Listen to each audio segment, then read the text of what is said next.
कोई शिक्षक भर्ती की तैयारी करने वाले हैं, उन्हें अब तक यह बात स्पष्ट हो चुकी होगी कि राजस्थान में शिक्षक grade first, grade second, REET व थर्ड ग्रेड की वैकेंसीज आने वाली है।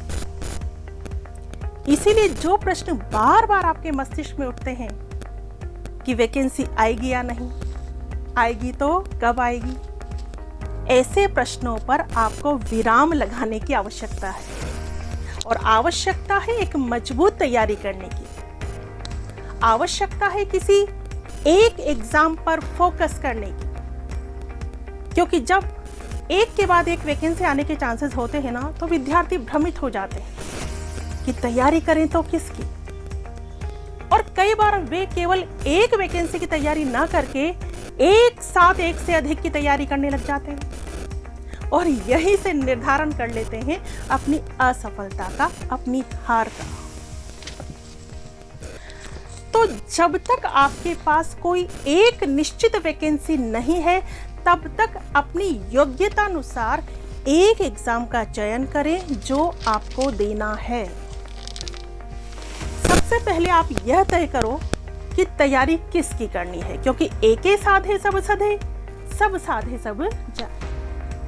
इसीलिए पहले सोचो, विचारो और ये तय करो कि आपको तैयारी करनी किसकी है। और मेरा मानना यह है कि यदि आपने पीजी कर रखा है और अपने विषय के ज्ञाता है, तो आपको ग्रेड फर्स्ट का चयन करना चाहिए। आपका फोकस एक ही एग्जाम पर होना चाहिए। और यदि आपने पीजी नहीं कर रखा है और बीएड किया हुआ है, तो आपको ग्रेड सेकंड का चयन करना चाहिए और उसकी तैयारी शुरू कर देनी चाहिए। और यदि आपको लगता है कि आपका विषय कमजोर है, तो आपको रीट व ग्रेड थर्ड की तैयारी शुरू कर देनी चाहिए। बीएसटीसी वालों के सामने ऐसा कोई कंफ्यूजन रहता ही नहीं है, उन्हें केवल रीट व ग्रेड थर्ड की तैयारी में जुट जाना चाहिए।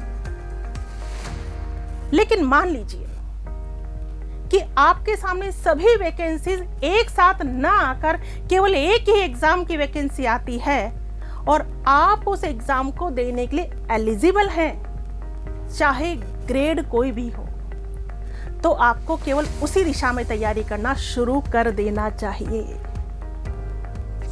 क्योंकि सबसे पहले आवश्यकता है एक जॉब लगने की, एक नौकरी लगने की, चाहे ग्रेड कोई भी हो।